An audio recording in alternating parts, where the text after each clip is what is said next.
Hi sa inyong lahat! Ako na pala si Ate Sarah at welcome sa ating bagong series na tinatawag na Mga Pintuan. Masaya kami na makasama kayo sa buong series na matutunan natin ang tungkol sa pagpili at kung paano makaka-epekto ang pagpili natin sa ating mga buhay.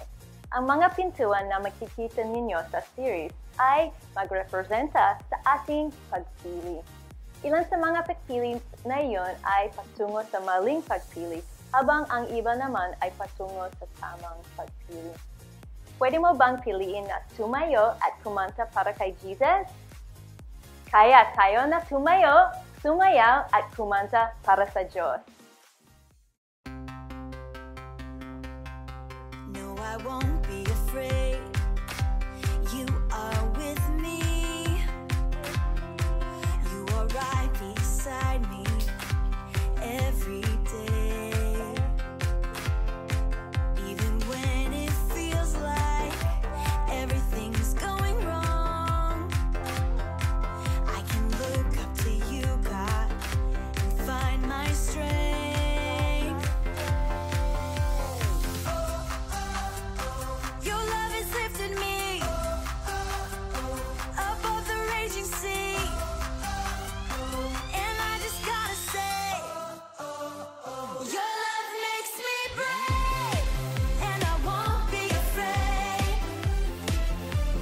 Your love makes me brave, I can face anything. Your love makes me brave. I was lost and afraid till you found me. You lifted me up and gave me strength. Anywhere that I go, you go with me. Oh, Lord, you give me the courage to live each day.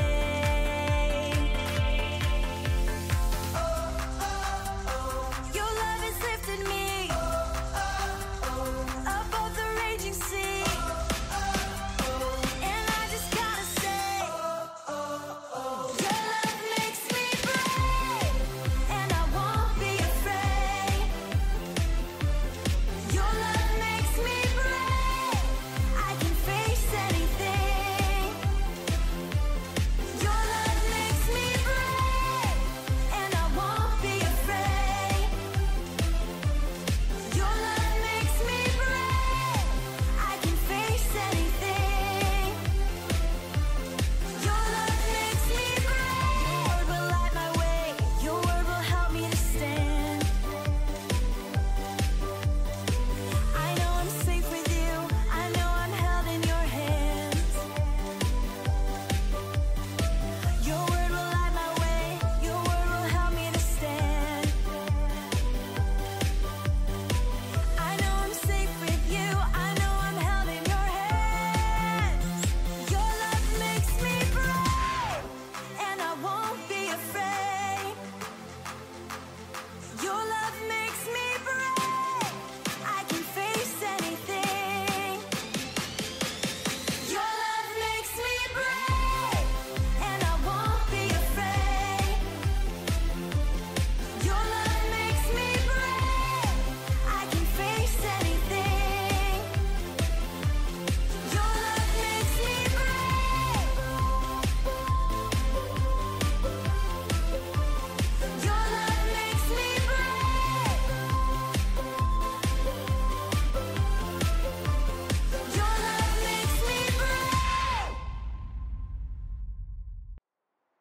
Napakagaling ninyo sa pagpiling purihin ng Diyos. Ngayon naman, panoorin natin ang kwento sa Biblia na matutunan natin kung paano ba tayo mag-decision na gawin ang tamang pagpili. Tara, panoorin natin! Istorya sa Biblia. Si Felipe at ang taga-Ethiopia. Siya si Felipe. Isa sa mga disipulo ni Jesus.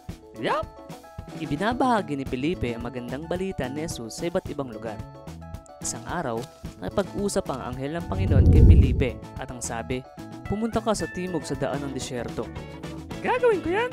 Kaya, nagsimula na si Felipe at dito niya nakita ang isang ingat yaman na taga-Ethiopia.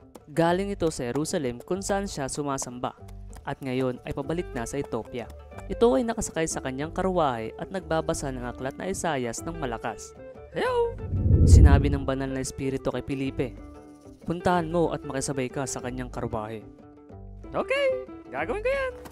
Tumakbo si Felipe at narinig niyang nagbabasa ang lalaki at siya'y nagtanong, nauunawaan mo ba ang binabasa mo?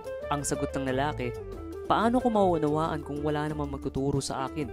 Hari ka rito! Pinamadali niya si Felipe na pumunta sa kanyang karwahe at umupo sa tabi niya. Turungan mo ko! Ang lalaking taga-Ethiopia ay nagtanong kay Felipe, sabihin mo sa akin kung sino ang tinutukoy ni Isaias, ang sarili ba niya o ibang tao? Kaya simula sa bahaging iyon ng kasulatan na Isaias, ipinaliwanag sa kanya ni Felipe ang magandang balita tungkol kay Jesus. Habang nagpapatuloy, nakarating sila sa lugar na may tubig. Teka! Saglit! At sinabi ng taga-Ethiopia, tingnan mo, may tubig. Bakit hindi mo ako bautismuhan? Pinahinto niya ang karwahe. Tigil! Lumusong sila sa tubig at binautismuhan siya ni Felipe. Nang umahon sila sa tubig, bigla na lang kinuha si Felipe ng Espiritu ng Panginoon at dinala siya sa ibang lungsod. Hindi na siya nakita ng taga-Ethiopia, pero masaya siyang nagpatuloy sa kanyang paglalakbay. Napakagandang kwento yun. Tinutulungan tayong matutunan ang tungkol sa tamang pagpili at kung gaano kahalaga ang bawat pagpili natin sa ating mga buhay. Sinabi ng Biblia sa atin na kung magtitiwala tayo sa Diyos, ipapakita niya kung anong tamang pintuan ang makakatulong sa atin para mas maunawaan pa ninyo. Kantahin natin ang ating Bible verse na mula sa Proverbs 3:5-6. Trust in the Lord with all your heart and do not depend on your own understanding. Seek His will in all you do and He will show you which path to take. Tara, kantahin natin lahat! Trust in the Lord with all your heart. Do not depend on your own understanding. Seek His will in all you do. He will show you which path to take. Whoa.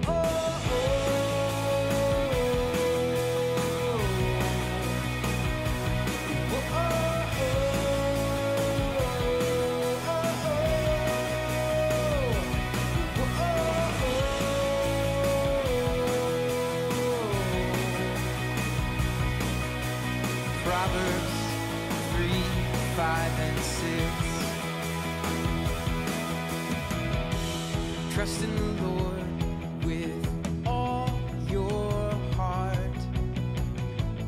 Do not depend on your own understanding. Seek His will in all you do, and He will show you which path to take. Whoa.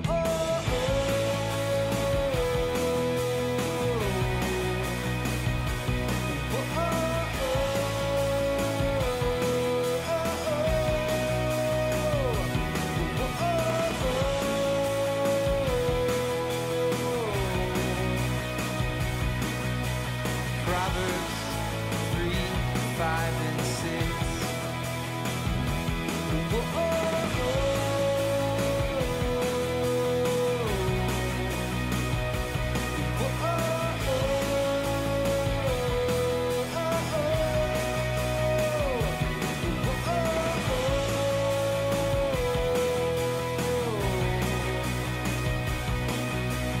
Proverbs 3:5-6.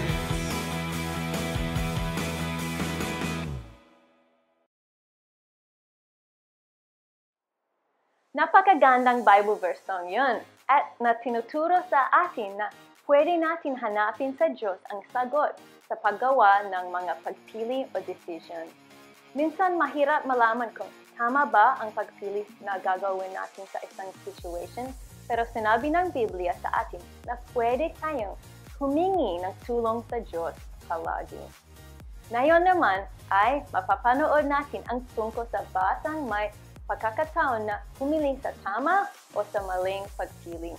Tara, panoorin natin kung ano ang nangyari.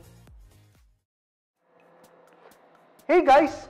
Gumagawa ako ngayon ng isang sobrang gandang imbitasyon para sa kaibigan ko. Itong kaibigan ko ay gusto kong ibahagi sa kanya si Jesus. At dahil paparating na ang sobrang gandang event sa simbahan, kaya ginawa ko talaga ito para sa kanya. Naway sumama siya sa akin dahil gusto ko na maranasan niya yung bagay na nararanasan ko linggo-linggo. Di ba? Ikaw, kapag mayroon kang isang bagay na sobrang ganda, ay gusto mo din itong ibahagi sa ibang tao. Ako kasi oo. Kaya ngayong araw na ito, ay tatalakayin natin ang tungkol sa mga pintuan. Titingnan natin kung pipiliin mo ba ang pintuan na ibabahagi si Jesus o yung pintuan na pipiliin mo na lang na manatili na tahimik tungkol kay Jesus. At sobrang laking bagay nito. Pero bago muna natin pag-usapan iyon, gusto ko muna na tingnan natin ng ang maikling kwento at titingnan natin kung ano ang nangyari sa aming kaibigan.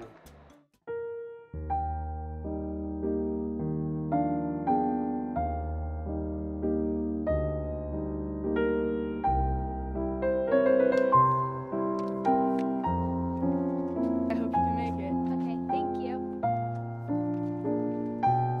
Oh, hey man. Hey man, I hope you can make it to church.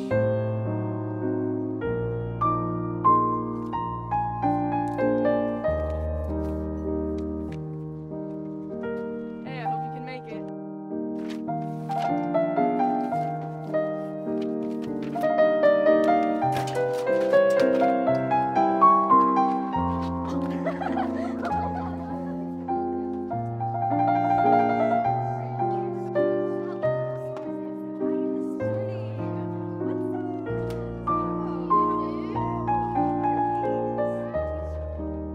Good job.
Nagawa ko! Naadiskubre ako ng pinakamabisang lunas na hindi pa nakikita ng buong mundo. Sumubok ako ng iba't ibang paraan, pero akala ko nandito. Pero dito ko lang pala madidiskubre. Ito ang pinakadakilang gamot sa buong mundo. Kaya kong gamutin ang lahat ng anumang sakit. Kaya kong gamutin ang kahit anumang problema sa pamamagitan nito. Pero, hindi ko hahayaan na kahit sino man ang makaalam tungkol dito. Mas mabuti na lang siguro na ako lamang ang nakakaalam nito. Oo nga! Ako lang naman nagpakapagod dito. Ako lang naman nakadiscover nito. Kaya, ako lang ang dapat makakaalam nito. Pero teka. So tingin nyo ba, gagawin nyo ng isang scientist? So tingin nyo ba na ang isang taong nakadiskubre ng isang gamot para sa lahat ay itatago na lamang niya sa anyang sarili? Siyempre hindi. Kung ako ay nakadiskubre ng isang gamot para sa lahat, gusto kong ibahagi ito sa lahat. Naisip mo ba kung ano ang mangyayari sa mundo kapag mayroon talagang gamot para sa lahat? Pero meron talagang lunas para sa lahat. Lunas para sa nasaktan, lunas para sa lahat ng naaranas ng pangit na sitwasyon, lunas para sa lahat ng nag-iisa, lunas sa lahat ng nasaktan. Ang pangalan niya ay Jesus. Katulad na lamang ng batang lalaki na nakita natin doon sa kwento. Gusto niya na maimbitahan ang kanyang mga kaibigan. Gusto niya na maranasan din ng kanyang mga kaibigan ang mga bagay na nararanasan niya dahil alam niya kung ano ang naging epekto nito sa kanya. Alam niya na ang naging epekto ni Jesus sa kanyang buhay at tayo, alam natin kung paano niya binago ang ating buhay. Naalala ko nung napag-usapan natin dati ang tungkol sa mga ginawa ni Jesus nung time na naging Panginoon siya ng ating buhay. Dadalhin niya ang lahat ng mga magagandang bagay sa ating buhay.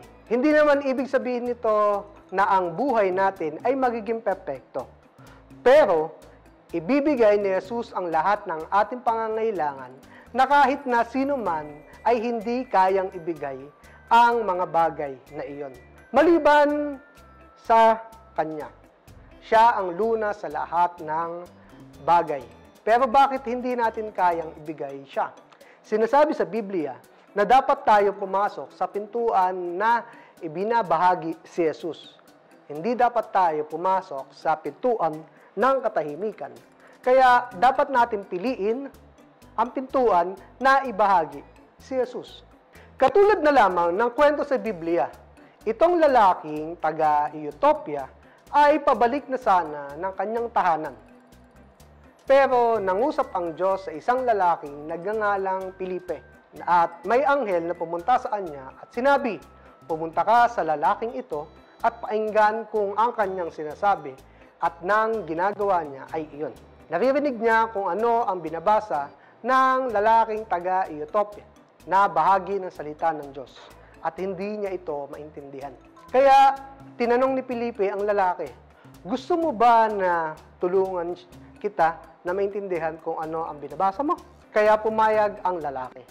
Kaya nag-umpisa si Felipe na ibahagi si Jesus sa lalaking ito at tinulungan siya na alamin na si Jesus ay namatay sa krus para sa kanya at nabuhay matapos ang 3 araw at gusto ni Jesus na pagalingin ang lahat ng sakit sa kanyang buhay. Kaya sinabi ng lalaki, oo, gusto kong tanggapin si Jesus sa aking buhay bilang tagapagligtas at sa totoo lang, gusto niya na mabautismuhan mismo siya kung nasaan man siya naroon. Nakita niyo ba? Ibinahagi ni Felipe sa lalaki ang nag-iisang lunas sa lahat, sa bawat problema, sa bawat sakit, at ito ay si Jesus. Ikaw at ako ay may pagpipilian. Pipiliin mo bang ibahagi si Jesus sa iba? O pipiliin mo bang maging tahimik? Pero bakit natin gagawin iyon? Nang dahil sa pagmamahal ni Jesus sa atin, gumawa siya ng isang dakilang bagay. Dapat natin piliin na ibahagi si Jesus sa ating mga kaibigan at para magawa iyon, ang kailangan mong lamang gawin ay hayaan mo na malaman ng tao kung sino si Jesus sa buhay mo. Hayaan mo na malaman ng ibang tao o ng ibang mga bata kung ano ang ginagawa ni Jesus sa buhay mo. Pwede mo silang imbitahan sa simbahan at imbitahan sa mga event para makita din ng ibang mga bata na naniniwala na pareho mo. At iyon ang pwede mong gawin para lumakad sa pintuan na pagbabahagi ng tungkol kay Jesus. Ang panalangin ko sa iyo sa linggong ito, na piliin mo na ibahagi si Jesus sa lahat ng pagkakataon. At ang panalangin ko sa inyo ay magtiwala kayo hindi sa inyong sariling karunungan, hindi sa inyong sariling nararamdaman, kundi magtiwala ka sa kayang gawin ng kanyang salita at gagawa ka ng matalinong pagpili. Mahal ko kayo at magkita-kita tayo sa susunod. Wow! Sinulungan tayo ni Pastor Ruel kung paano maunawaan ang kahalagaan na gawin ang tamang pagpili. Saka napanood natin sa maikling video kung paano nakaka-epekto ang pagpili ng bata sa kanyang buhay. Katulad ng bata sa video, dapat natin alalahanin na piliin na maparangalan ang Diyos. Ngayon, oras na para mapanood si Pastor Ruel at ang mga makapit sa bagong game show. Kaya, humanda na kayo para makinig at matuto sa Tao Po! Tao Po! Ang Macbets ng bagong game show kasama ang inyong host na si Pastor Ruel! Kumusta mga kaibigan? Welcome sa Tao Po! Ang game show na ito ay tungkol sa mga pagpili. At sa araw na ito ay may dalawa tayong grupo ng Macbets na magtutunggalin para may pagkakataon na mapaglaro sa Tao Po at mapagpili ng grand prize. Kaya naman, meron ang isang katanungan para sa inyo. Handa na ba kayo? Natutuwa akong marinig yan dahil ang prize natin ngayon na inyong paglalabanan ay talagang astig. Gusto niyo bang malaman kung ano ito? Ngayong araw na ito, ang paglalabanan ng ating mga malalaro ay isang maiwagang premyo, ang Unicorn! Maniniwala ka ba?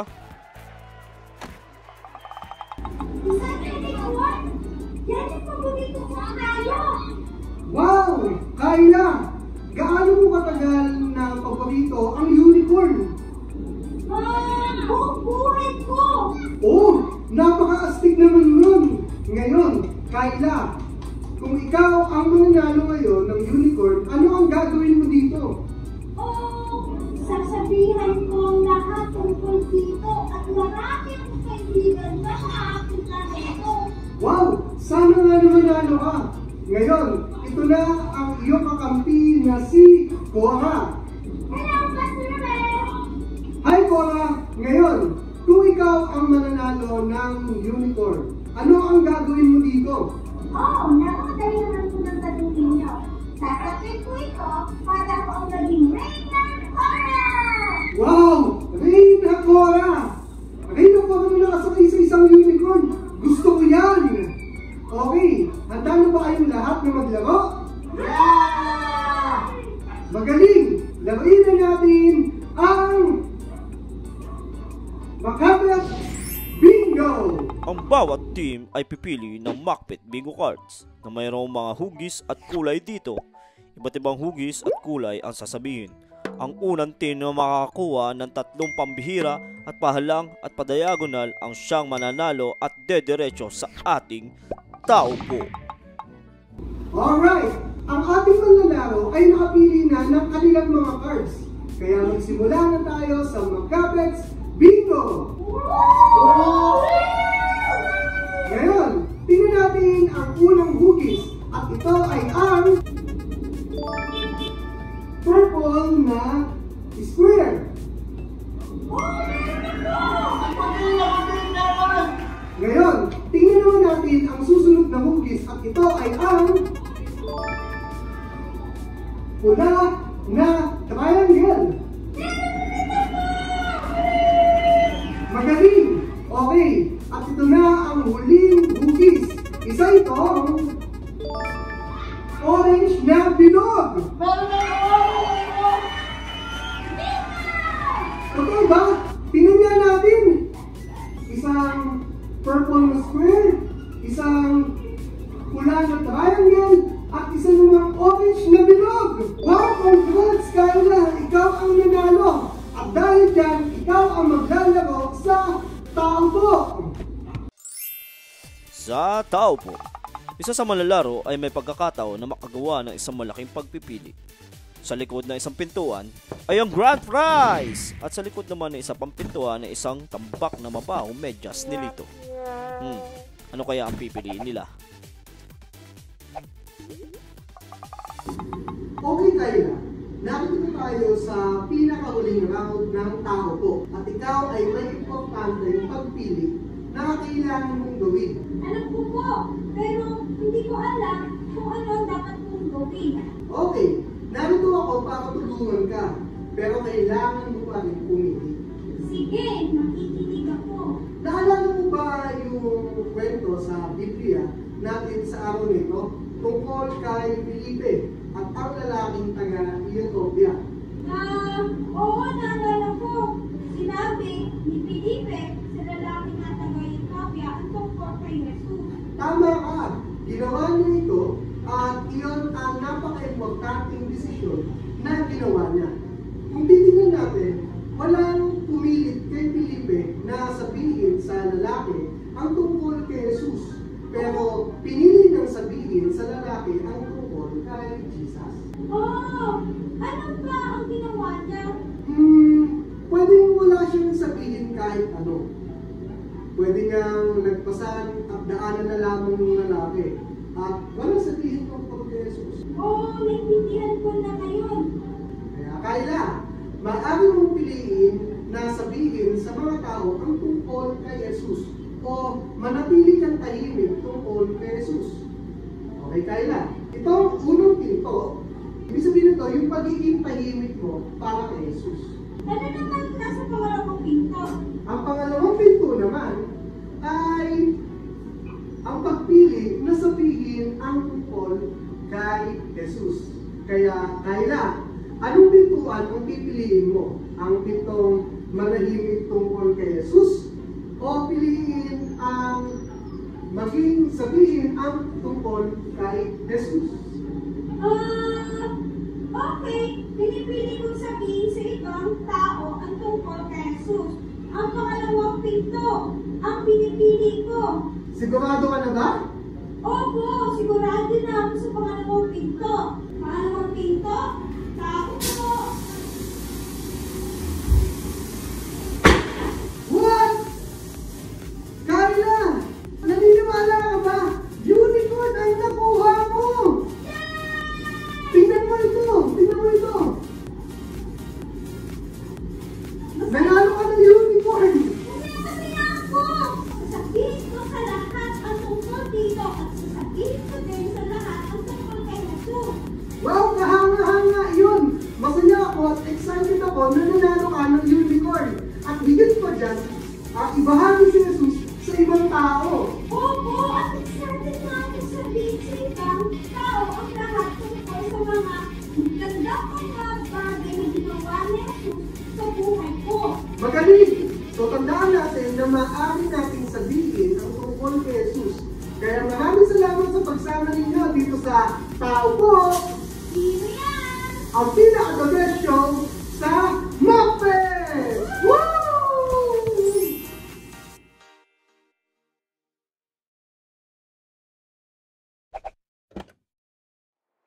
Ang galing naman! Natutunan ko ang tungkol sa pagpili sa game show yun.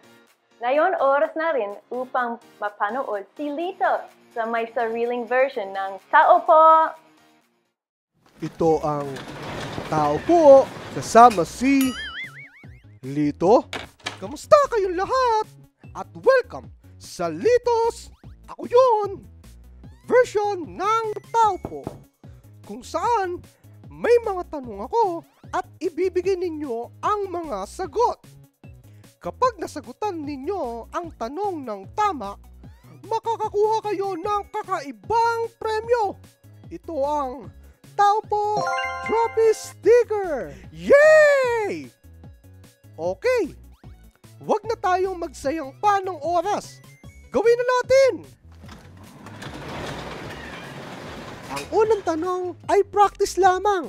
Ang unang tanong, nasaan ang langit? Piliin ang unang pinto kung sa tingin mo ito ay nasa medyas mo. Piliin mo naman ang pangalawang pinto kung sa tingin mo ito ay nasa itaas mo. Sigurado ka? Pipiliin mo ang pangalawang pinto. Okay, pagbilang ko ng 3, sabihin mo pangalawang pinto, tao po. At kailangan mong kumatok. Nakuha nyo ba? Okay. 1, 2, 3. Pangalawang pinto, tao po.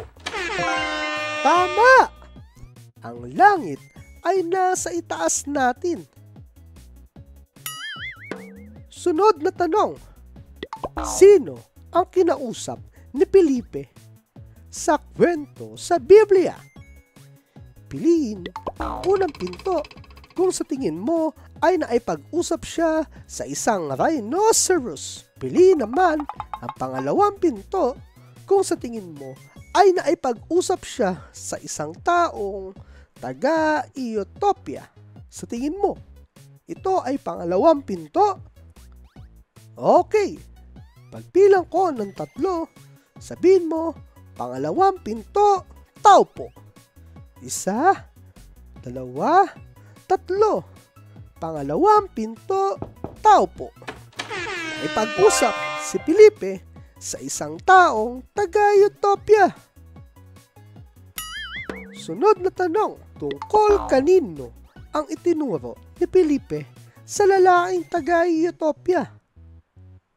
Piliin ang unang pinto kung sa tingin mo itinuro niya ang tungkol sa akin. Dito, piliin mo naman ang pangalawang pinto kung sa tingin mo ang itinuro niya ay tungkol kay Jesus. Ano? Sa tingin mo ang sagot ay ang pangalawang pinto? Well, kung sigurado ka na sa sagot mo, pagkabilang ko ng 3, sabihin mo pangalawang pinto, tao po. 1, 2, 3. Pangalawang pinto, tao po. Yay! Nagawa mo! Ang ikinukwento ni Felipe sa taong taga-Ethiopia ay ang tungkol kay Jesus. Okay guys, ito na ang huling tanong. Kapag nasagutan ninyo ito ng tama, makakakuha kayo ng tao po trophy sticker. Kung handa na kayo, gawin ninyo ang tunog ng manok. Bak bak bak bak bakak! Ito na ang huling tanong. Kanino natin maaaring sabihin ang tungkol kay Jesus? Piliin ang unang pinto kung sa tingin mo ay maaari nating sabihin ang tungkol kay Jesus sa lahat. Piliin mo naman ang pangalawang pinto kung sa tingin mo ay maaari nating sabihin ang tungkol kay Jesus sa mga bato. Sa tingin mo, pangalawang pinto? Oh, no, no, no, no. Sinabi mo ay unang pinto. Okay, kung sigurado ka na sa sagot mo, sabihin mo, unang pinto, tao po. Ready? 1, 2, 3. Unang pinto, tao po. Yay! Tama ka! Maaari nating sabihin ang tungkol kay Jesus sa lahat. Ngayon ay nanalo ka ng tao po trophy sticker! Ikaw ang tao po winner sa araw na ito. Kaya, naway samahan mo uli ako sa tao po. Sino yan? ang nag-iisang game show ng Macbeth. Bye-bye, Pepperoni!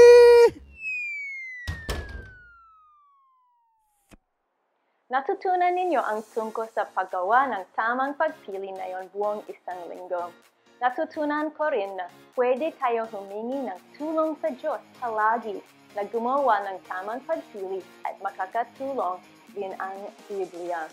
Kahit na nakakagawa din tayo ng mali pagpili, ang Diyos ay mahal ka pa rin. Hindi nagbabago ang pagmamahal niya sa atin. Palagi ka pa rin niyang tutulungan na gumawa ng tamang pagpili o decision sa susunod. The best talaga siya at mahal ka niya at syempre kami rin. Makita ulit tayo sa susunod. Paalam!